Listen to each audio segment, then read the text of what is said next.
Now अब जो करिए आप थोड़ा एनालिसिस करते हैं अपन पहले मर्ज शॉट पे, उसके बाद अपन बढ़ेंगे क्विक शॉट की तरफ। तो थोड़ा पहले एनालिसिस करते हैं अपन किस पे, मर्ज शॉट पे। थोड़ा सा एनालिसिस पैटर्न क्या करेंगे पहले, चलो अपन देखते हैं टाइम कॉम्प्लेक्सिटी और स्पेस कॉम्प्लेक्सिटी की बात कर लेते हैं मर्ज शॉट की, उसके बाद अपन बाकी चीज़ों पे जाते हैं। तो ये कुछ था जो स्टार्टिंग में कल अपन ने ट्रेस किया था किसको, मर्ज शॉट को। एक्चुअली में मैंने अगर एरे पे अगर किया था तो अपन ने कुछ ऐसा किया था। तो ये ट्री बन रहा था एक्चुअली, अगर रिकर्शन ट्री देखोगे दिस इज द ट्री।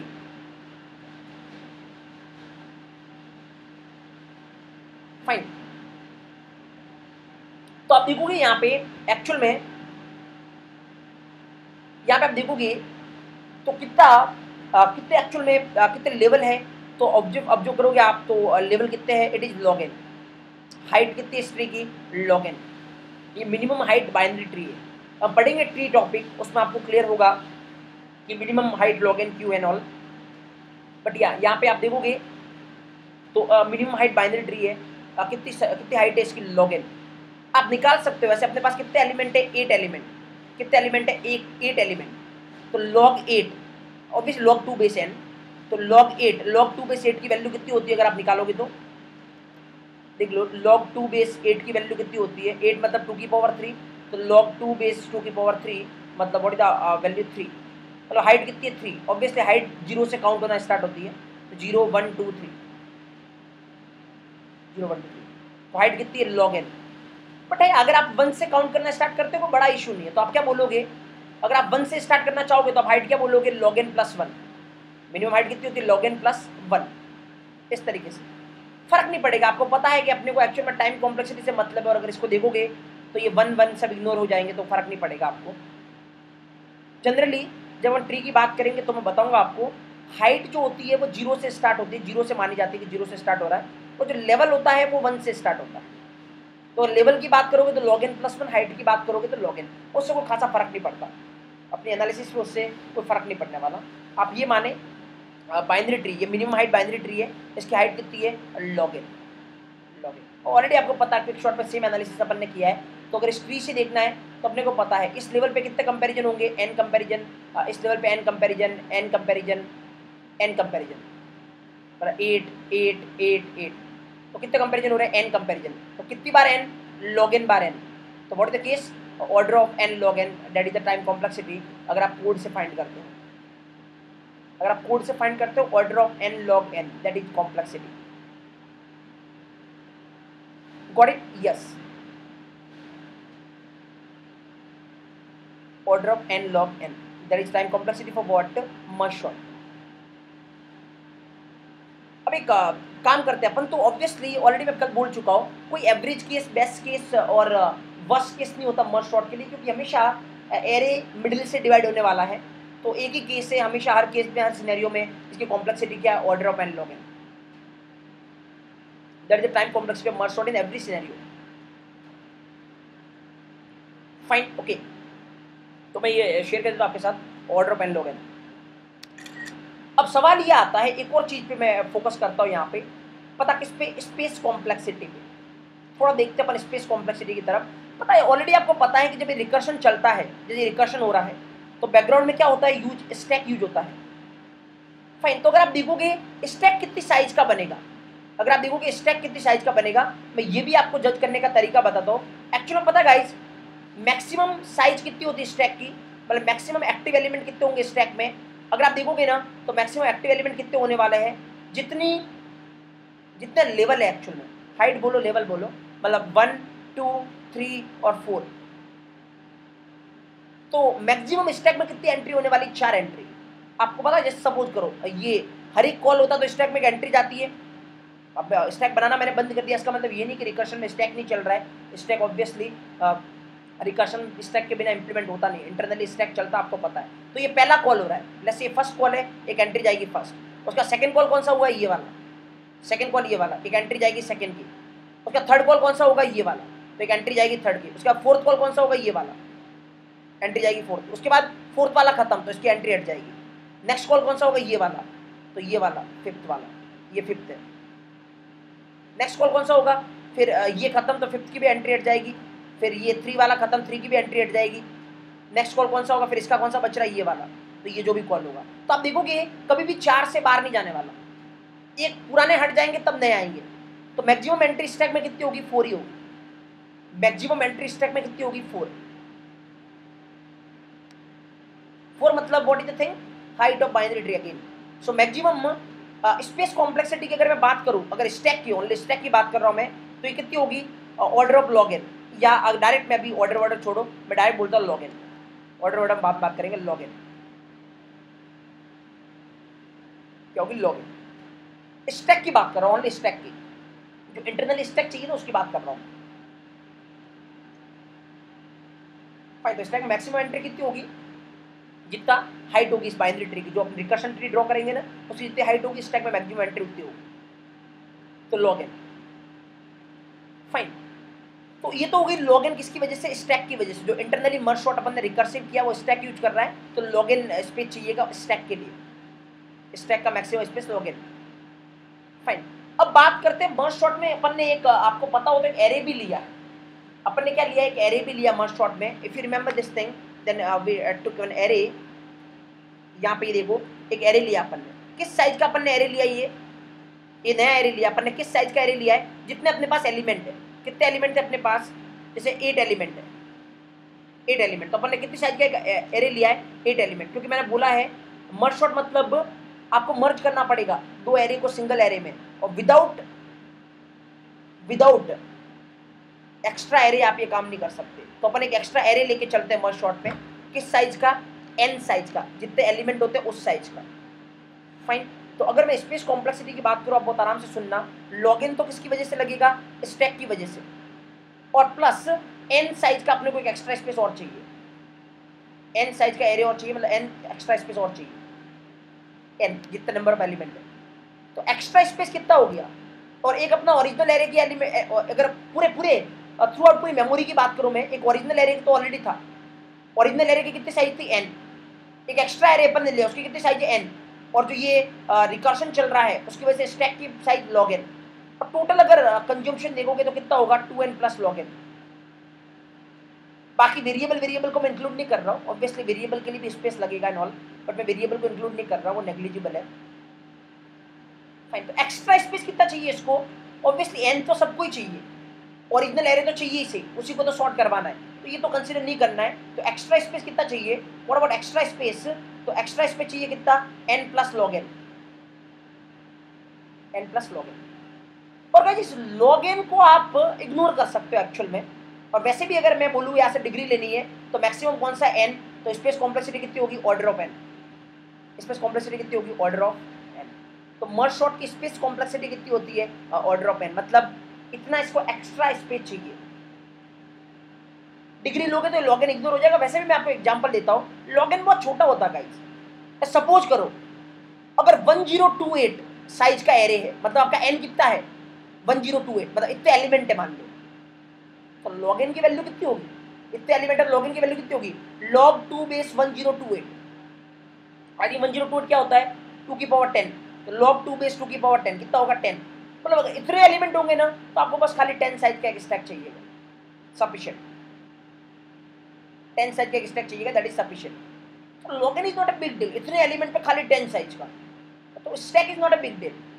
जो इंटरनली यूज होता है उसकी स्पेस इतना बड़ा इशू नहीं है। बड़ा इशू है ये जो एक्स्ट्रा एरे अपन ले रहे हैं। अब देखो अगर 1028 एलिमेंट को अपने को शॉर्ट करना है तो 1028 साइज का एक और एरे लेना पड़ेगा, that is big factor. That's why एक तरीके से आप ऐसे भी समझ सकते हैं, डिग्री इसी को लेना बोलते हैं कि बड़ा फैक्टर कौन है, दिस इज ह्यूज फैक्टर। तो what is space complexity, order of n, order of n is the space complexity. Fine, तो यहाँ से अगर मैं जस्ट इस रिकर्सिव ट्री से अगर मैं एनालिसिस करता हूँ, टाइम कॉम्प्लेक्सिटी क्या, मर्ज सॉर्ट की n log n, हर एक सिनेरियो में, कोई एवरेज केस नहीं, कोई बेस्ट केस नहीं, कोई वर्स्ट केस नहीं। और स्पेस कॉम्प्लेक्सिटी क्या है, ऑर्डर ऑफ n। अगर टोटल एक्स्ट्रा स्पेस देखोगे तो n plus log n, but log n is ignorable, order of n।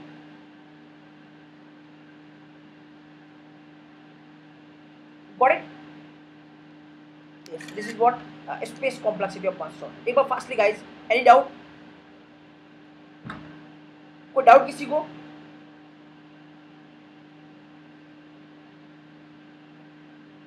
अगर नहीं डाउट तो फिर अपन चलते हैं और कोड से टाइम कॉम्प्लेक्सिटी निकालना बताता हूं मैं आपको रिकर्शन की। तो ये नॉर्मल जो अपन रिकर्शन ट्री देख के एनालिसिस कर सकते हैं, that was the analysis part. Now किसी को डाउट नहीं है तो फिर अपन कोड के थ्रू रिकर्शन की थोड़ी मैथमेटिक्स लगा के कैसे सॉल्व करोगे वो अपन देखते हैं।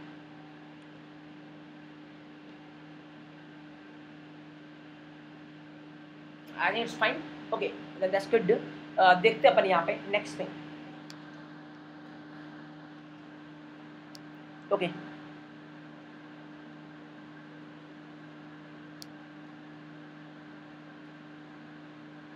तो एक्चुअल में एक पॉइंट में यहाँ से और बोलूंगा गाइज, किसी को डाउट नहीं, अच्छी बात है। एक पॉइंट में और बोलूंगा, मर्ज सॉर्ट क्या नहीं है, इन प्लेस सॉर्टिंग एल्गोरिदम नहीं है, it is not in place sorting algorithm.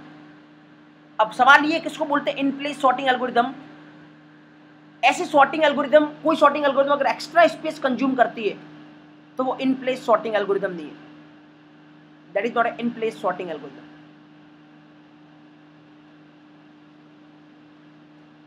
Fine. और जो एक्स्ट्रा स्पेस इनको नहीं चाहिए वो सारी की सारी इन प्लेस है, वो सारी की सारी क्या है, इन प्लेस है। तो merge sort is not in place, it is not in place sorting algorithm, क्योंकि इसको एक्स्ट्रा स्पेस चाहिए, ये साइज का एरिया एक्स्ट्रा चाहिए इसको वर्क करने के लिए। Correct, yes.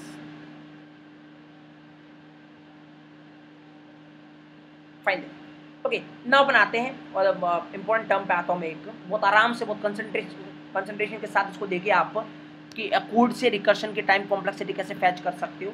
मैं पहले मर्ज शॉट की करते, फिर अपन क्विक शॉट के पास चलेंगे, वो टास्क मैं आपको दूंगा। तो देखते ये मर्ज शॉट का प्रोग्राम है, यहाँ पे आते हैं, मेन पार्ट ये है, मर्ज शॉट यहाँ से कॉल किया है, ठीक है। देखते मर्ज शॉट को कितना टाइम लगता है। सबसे पहले अपन एनालिसिस करते हैं, यहाँ पे ऑब्जर्व करना बहुत आराम से। मिड ये line constant, it is constant, let's say C1 time, constant C1। Condition check होना, it is also constant, let's say C2, let's say C2। सुनना बहुत आराम से। Mid it is also constant, let's say C3।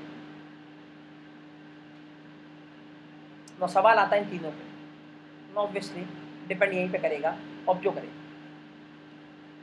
Let's say मैं ये मानता हूं कि मर्ज शॉट की जब इसमें n एलिमेंट हो, कितने एलिमेंट, n एलिमेंट, क्योंकि एक्चुअली पहली बार जब कॉल होगा एलिमेंट कितने होंगे, n।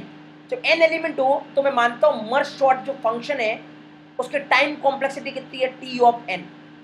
टाइम कॉम्प्लेक्सिटी कितनी है, t ऑफ n। यहाँ पे ऑब्जर्व करना बहुत आराम से, मैं यहाँ पे लिख रहा हूँ t ऑफ n।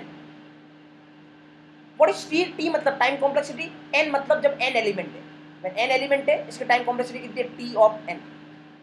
तो आराम से देखना गाइस, ये भी मर्ज शॉट ही है, यस। इसके पास एलिमेंट कितने होंगे, मिड, स्टार्ट से लेके मिड तक n/2। अगर इसके पास n एलिमेंट है, इसके पास एलिमेंट कितने होंगे, n/2। तो मतलब इसकी टाइम कॉम्प्लेक्सिटी कितनी होगी, अगर मैंने इस पूरे की tn मान ली तो tn/2, tn/2।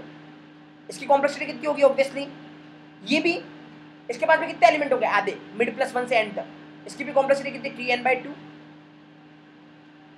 इसकी कितनी, इसकी कितनी, मर्ज फंक्शन की कितनी,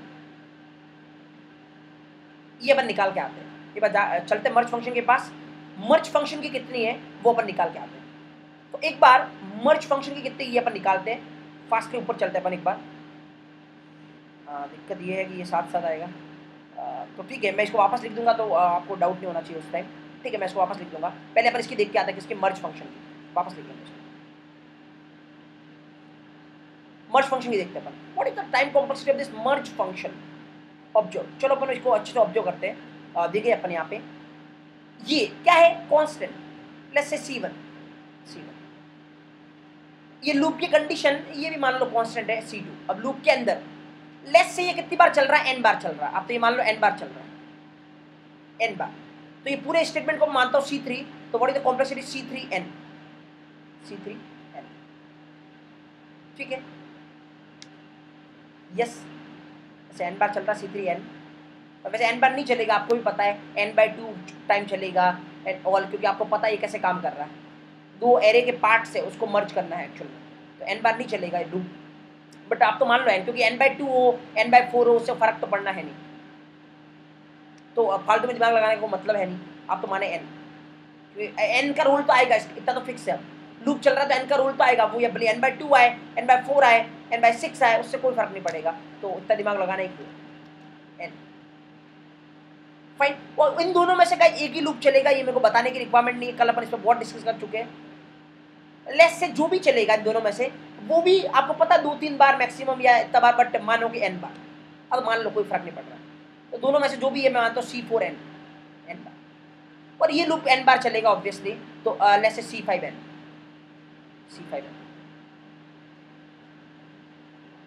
फाइन। तो अगर मैं सबको कंबाइन करूं, अगर टोटल ओवरऑल कॉम्प्लेक्सिटी देखूं मैं इसकी, तो कितनी होगी, C1 plus C2 plus C3n plus C4n plus C5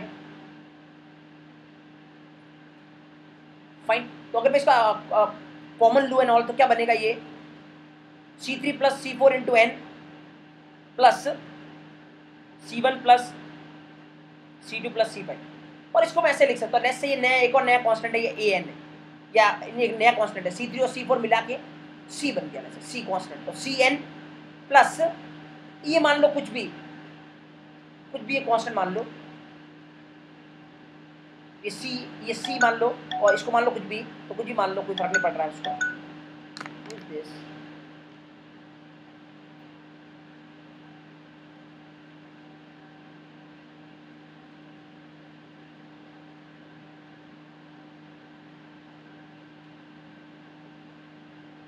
क्या हुआ, तो C5n को फर्क नहीं पड़ रहा है, मत करो टाइम पास, इसे कोई फर्क नहीं पड़ रहा, मैं इग्नोर भी कर दूंगा ना इसको, कोई फर्क नहीं पड़ रहा। यस ठीक है, C5n लिखना भूल गया ना मैं, चलो ले लो कॉमन, तो क्या हो जाएगा C3 plus C4 plus C5, never going to impact anything, C3 plus C4 plus C5,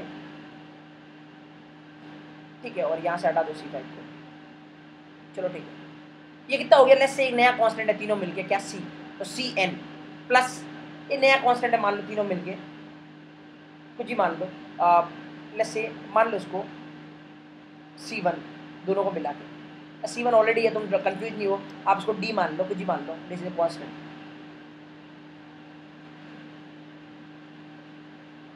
Cn plus D, that is the thing, got it. और ऑब्वियसली अगर इसकी कॉम्प्लेक्सिटी निकालोगे तो ये कांस्टेंट तो आप वैसे भी हटा सकते हो, ओनली n की टर्म रखनी है, तो अगर n की टर्म रखोगे तो इसकी कॉम्प्लेक्सिटी क्या है, Cn लेस से Cn, या चलो एक बार लेके चलते अपन Cn प्लस D, वहाँ पे हटा देंगे अपन इसको, तो फर्क नहीं पड़ता, Cn plus D, what is ना, यहाँ से किसी को डाउट नहीं, how I right Cn plus D, any doubt, fastly in the chat box, any doubt, किसी को डाउट है तो बता दे, क्योंकि फिर आगे बढ़ने में दिक्कत होगी, बहुत बेसिक मैथमेटिक्स है, don't worry, just simple.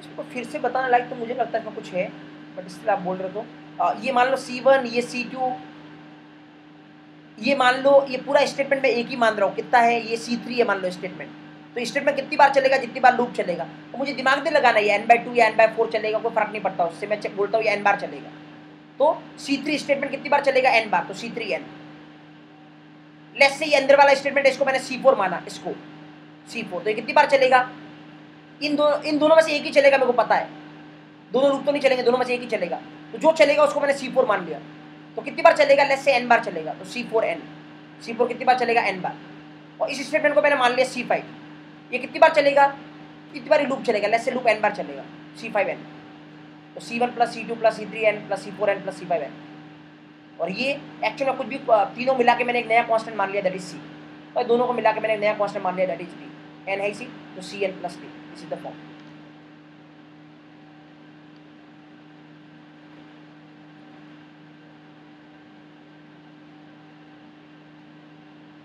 Fine, okay, now अब नेक्स्ट नहीं थे, तो यहाँ से इसकी कितनी आई है, Cn प्लस D, मैं शेयर कर लेता हूँ आपके साथ स्क्रीनशॉट, बट या Cn प्लस D, ये ध्यान रखें, मैं इसको हटा रहा हूँ पूरा, रिमूव दिस थिंग, नाउ आते हैं यहाँ पे, और इसकी कितनी है Cn प्लस D,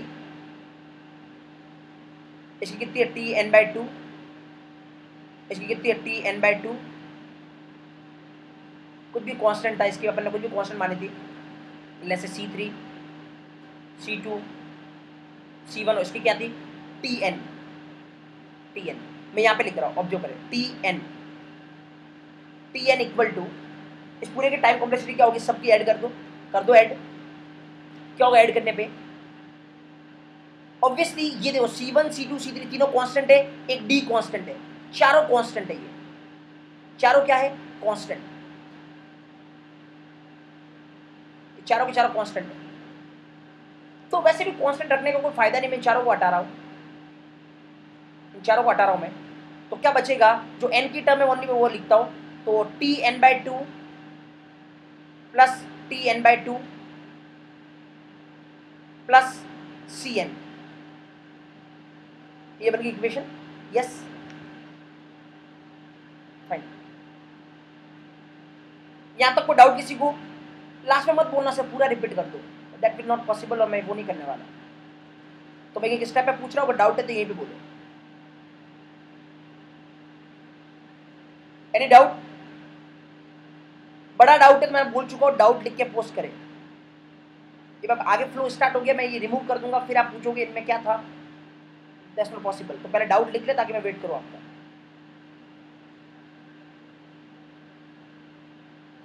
नो, किसी को डाउट नहीं, fine then okay, come over here, ठीक है, हटा रहा हूं मैं सबको। अब आराम से देखना, अगर मान लो सपोज करो एक चीज अपने को एज्यूम करनी पड़ेगी, क्या, कब रुकेगा ये, जब n की वैल्यू 1 होगी, एक एलिमेंट होगा तब ये रुकेगा। तो मान लो लेट्स से कि जब एक एलिमेंट होगा, अगर मान लो एक एलिमेंट होगा तो इसकी कॉम्प्लेक्सिटी कितनी होगी मर्ज सॉर्ट की, अगर मान लो एक ही एलिमेंट होता, एक रोकने की कंडीशन देनी पड़ेगी अपने को। तो अगर मान लो एक ही एलिमेंट होता, कॉम्प्लेक्सिटी क्या होगी, एक ही एलिमेंट होगा, मतलब खाली ये चलेगा, C1 टाइम खाली ये चलेगा, क्योंकि ये एग्जीक्यूट हो जाएगी, ये खाली चेक होगा, तो C2 चेक होने में अंदर तो जाएगा नहीं, क्योंकि एक एलिमेंट होगा तो ये अंदर वाला तो चलेगा नहीं कुछ भी, एक से ज़्यादा एलिमेंट होता है तभी चलता है, E>S होता तब। तो इसका मतलब एक एलिमेंट होगा ना, तो कुछ ना कुछ कॉन्स्टेंट टाइम कॉम्प्लेक्सिटी होगी, अंदर जाएगा नहीं, तो कॉन्स्टेंट C1 प्लस C2 मतलब कॉन्स्टेंट टाइम कॉम्प्लेक्सिटी होगी। फाइन, तो मैं यहाँ पे लिखता हूँ, मान लो एक रोकने के लिए कि T1 जब नंबर ऑफ एलिमेंट क्या है 1 है, तो टाइम कॉम्प्लेक्सिटी कुछ भी कांस्टेंट है, लेट्स से C1। Tn मतलब नंबर ऑफ एलिमेंट n है, T1 मतलब जब नंबर ऑफ एलिमेंट 1 है तो कॉम्प्लेक्सिटी कितनी होगी C1, क्योंकि इस वाले में जाएगा ही नहीं, सिर्फ कंडीशन में, इफ कंडीशन में जब एक से ज्यादा एलिमेंट होगा तभी जाएगा। फाइन, चलो बस दैट्स ऑल। ये बनाना, इसको बोलते हैं रिकरेंस रिलेशन। रिकर्शन के प्रोग्राम से ये इक्वेशन बनाना, that is known as recurrence relation. ये रिकरेंस रिलेशन बन गया। अब ये बन गया तो जो मैथमेटिक्स लगाओ और आपको आंसर मिल जाएगा।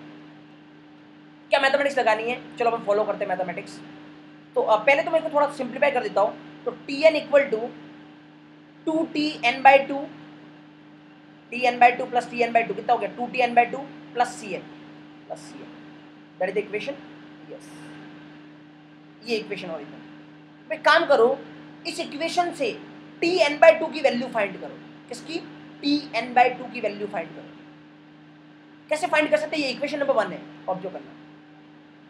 इक्वेशन नंबर 1 से Tn/2 की वैल्यू फाइंड करो। कैसे फाइंड करोगे Tn/2 की वैल्यू, इस इक्वेशन में, इक्वेशन 1 में n को n/2 से रिप्लेस कर दे। इक्वेशन 1 में n को n/2 से आप रिप्लेस कर दे, तो क्या होगा, Tn/2, n को n/2 से रिप्लेस कर रहा हूं, Tn/2 equal to 2 Tn/2, n को n/2 से रिप्लेस कर रहा हूं तो n/2/2 मतलब कितना हो जाएगा, n/4 प्लस Cn/2, ये निकली किसकी वैल्यू, Tn/2 की वैल्यू निकली। जब इक्वेशन में मैंने n को n/2 से रिप्लेस कर दिया तो Tn/2 की वैल्यू ये है। इसको आप पुट कर दे किसमें, इक्वेशन 1 में, Tn/2 की वैल्यू इक्वेशन 1 में पुट कर दे। अब पुट कर रहा हूँ, आराम से देखना, पूरा खेल इक्वेशन का है, तो आराम से मैं पुट कर रहा हूँ। Tn इक्वल टू इसमें पुट कर रहा हूँ Tn/2 की वैल्यू, इस टर्म की वैल्यू यहाँ से, तो 2 मल्टीप्लाई 2t, Tn/2 की वैल्यू क्या है, ये वाली ना, 2Tn/4 प्लस Cn/2 प्लस ये तो एच डी है इसी, plus Cn।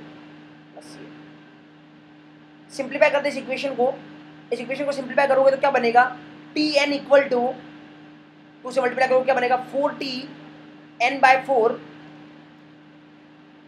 4t(n/4) plus cn plus ये वाला cn है जी, तो cn प्लस cn कितना हो गया 2cn, तो मैं यहाँ पे लिख रहा हूँ 2cn। ये बन गई आपकी equation number second, equation number second.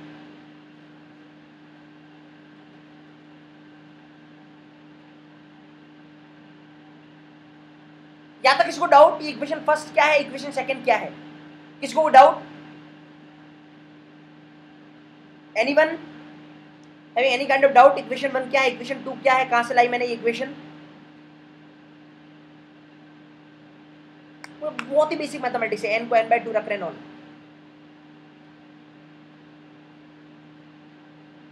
No किसी को डाउट नहीं है, चलो ठीक है, देन अपन आगे चलते हैं। सेम काम करते जाना आपने को। अब क्या करें, tn/4 की वैल्यू निकाल के यहाँ पे रखें इस इक्वेशन में। tn/4 की वैल्यू कहां से निकालोगे? सेम इक्वेशन 1 में n को n/4 कर लो तो किसकी वैल्यू निकल जाएगी? tn/4 की वैल्यू निकल जाएगी इक्वेशन 1 में। इक्वेशन 1 में n को n/4 पुट कर दो तो कितना निकलेगा, मैं यहाँ पे लिख रहा हूँ tn/4 की वैल्यू कितनी निकलेगी अगर इक्वेशन 1 में मैं पुट करता हूँ n को n/4, तो मैं यहाँ पे लिख रहा हूँ इस ब्रैकेट में, आराम से लिखना, और tn/4 इक्वल टू n को n/4 रखना है, तो क्या हो गया 2t n/4/2 कितना हो जाएगा n/8, 2t n/8 plus cn/4, cn/4। Yes okay, तो अब ये tn/4 की जो वैल्यू आई ना उसको आप इक्वेशन 2 में रख दे, tn/4 की जो वैल्यू है ना उसको आप इक्वेशन 2 में रख दे, इक्वेशन 2 में रख दिया। फाइन, मैं काम करता हूँ, इसको रिमूव कर देता हूँ, ये नहीं चाहिए अपने code word of time pass, तो कोड खाली रिमूव कर देता हूँ मैं यहाँ, ताकि मैंने यहाँ पे अच्छे से देख पाए।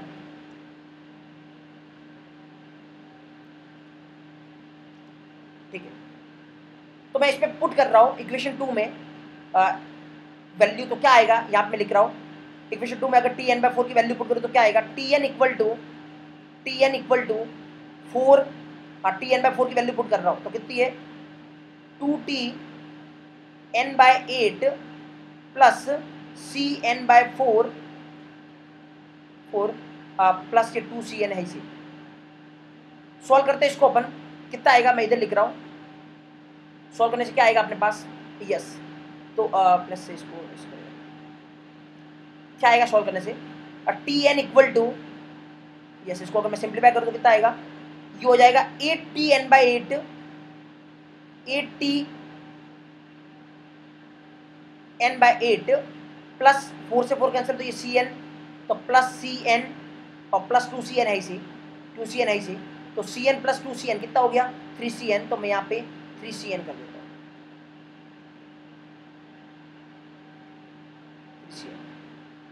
Got it, that's all guys, हो गया काम। क्या करना है अब, ये इक्वेशन नंबर 3 है, थोड़ा जनरलाइज फॉर्म में लिखते हैं इसको। जनरलाइज फॉर्म क्या है, इक्वेशन 3 है, आराम से देखना आप, इक्वेशन 3, लेट्स से अपन इसको इक्वेशन 3 को मैं थोड़ा इस फॉर्मेट में लिख रहा हूँ, अलग फॉर्मेट में, आप आराम से देखिए, tn इक्वल टू, क्या मैं इसको ऐसे लिख सकता हूँ 8 को 2 की पावर 3, tn/8 को वापस 2 की पावर 3 प्लस 3 को मैंने क्या 3 को 3cn रहने दो, 3cn, तो 8 को मैंने खाली 2 की पावर 3 लिखा है और कुछ नहीं। तो आराम से देखिए, अगर मैं इसको k स्टेप तक बढ़ाता हूं, कितने स्टेप तक, k स्टेप तक, ये 3 बार किया है, अगर मैं k टाइम के लिए इसको करता हूं इस प्रोसेस को, तो क्या बन जाएगा ये tn इक्वल टू, आप आराम से देखिए, जब 3 टाइम किया तो 2 की पावर 3, तो k टाइम करोगे तो 2 की पावर k, 2 की पावर k t n/2 की पावर k प्लस 3 टाइम किया तो 3cn, देखो 2 टाइम किया तो 2cn, 1 टाइम किया तो 1cn, k टाइम करोगे तो कितना kcn, that is the equation, ये इक्वेशन अपने पास। फाइन, अब अगर ये इक्वेशन है, अब रोकने की कंडीशन क्या है, जब 1 हो जाएगा, जब क्या हो जाएगा 1 एलिमेंट मतलब जब t1 हो जाएगा, 1 एलिमेंट, इसका मतलब ये जब t1 हो जाएगा, कितने स्टेप बाद 1 होगा, k स्टेप बाद, लेट्स से k स्टेप बाद ये 1 हो जाएगा, क्योंकि हमेशा देखो n डिवाइड हो रहा है, तो कहीं ना कहीं जाके ये 1 होगा, तो अपन ने बोला के स्टेप बाद जाके ये क्या हो जाएगा 1। कौन 1 होगा? n/2 की पावर k 1 होगा, तब जाके t1 बनेगा, मतलब एक एलिमेंट बचा है ओनली, तब जाके रुकना आपने को। तो n/2 की पावर k इक्वल टू 1, इसको मैं 1 पुट करता हूँ, तो क्या हो जाएगा 2 की power k equal to n। तो क्या हो जाएगा यहाँ से, अगर k की वैल्यू निकालोगे तो क्या हो जाएगा, यस बहुत आराम से देखना, कुछ नहीं है मुझे लगता है, डेट बेसिक मैथमेटिक्स। k की वैल्यू निकालोगे k इक्वल टू क्या हो जाएगा, log 2 बेस n। यस 2 की power k equal to n, अगर यहाँ से k की वैल्यू निकालोगे क्या हो जाएगा, log 2 बेस n। ये आगे k की वैल्यू, इस k की वैल्यू को आप इस इक्वेशन में पुट करते हैं, देखिए इक्वेशन किस में कन्वर्ट होती है। फाइन, मैं पुट करता हूँ, ऑब्जर्व करना, कुछ रिमूव करना पड़ेगा क्या अपने को, मैं ये रिमूव कर देता ना guys, t1 equal to c1, ये मैं किसी साइड में लिख दूंगा, ये रिमूव कर देता हूँ ताकि इसको ऊपर ऊपर देख पाएंगे। ऑब्जर्व करना यहाँ से k equal to log 2 base n, ये पुट करता हूँ मैं इस इक्वेशन में पुट करो, और tn इक्वल टू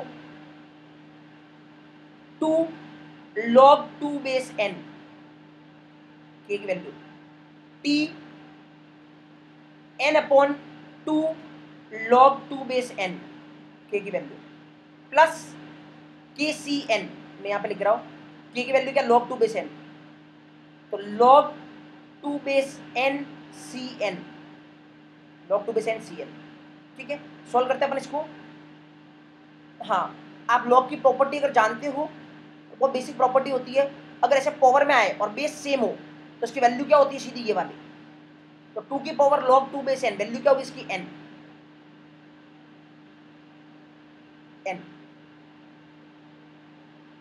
तो वैल्यू क्या होगी इसकी n, tn equal to n, और ये तो क्या होगा ऑब्वियसली इसकी वैल्यू n, तो n अपॉन n कितना हो जाएगा 1, तो t1, और t1 की वैल्यू अपन ने ऑलरेडी देख रखी थी, t1 की वैल्यू कितनी थी c1, तो मैं इसको कितना रख देता हूँ c1, तो n c1 प्लस ये कितना है log 2n cn, ये तो इसको मैं लिखता हूँ tn equal to n c1 plus n log 2 base n c, c is constant, c1 is constant. यहाँ पे देखो मैक्सिमम ऑर्डर कौन सा है, यहाँ पे इस इक्वेशन में देखो डिग्री मैक्सिमम किसकी है, कौन बड़ा है, n बड़ा है कि n log n बड़ा है, n log n बड़ा है, तो what is the answer, n log n, that is the derivation. अगर आपको रिकर्शन को मैथमेटिक्स से सॉल्व करना है, तो मुझे लगता है पहली बार देख रहे हो ना इसलिए आपको इतना लग रहा है, बाकी बहुत कम टाइम लगेगा, खाली क्या उसको रिप्लेस करते जाना है कि ये टाइम तक पहुंचो तो क्या रिलेशन बन रहा है, रिलेशन ऑब्जर्व करो, वैल्यू रख दो, that's all, n log n।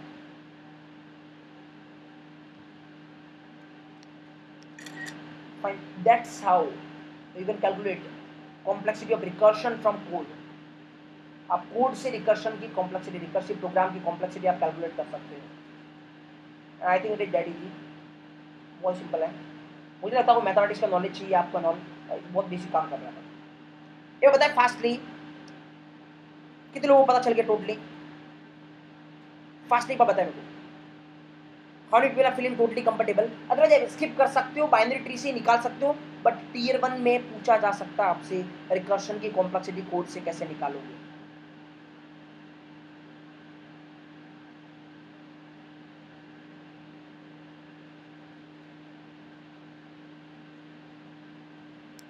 Any doubt let me know.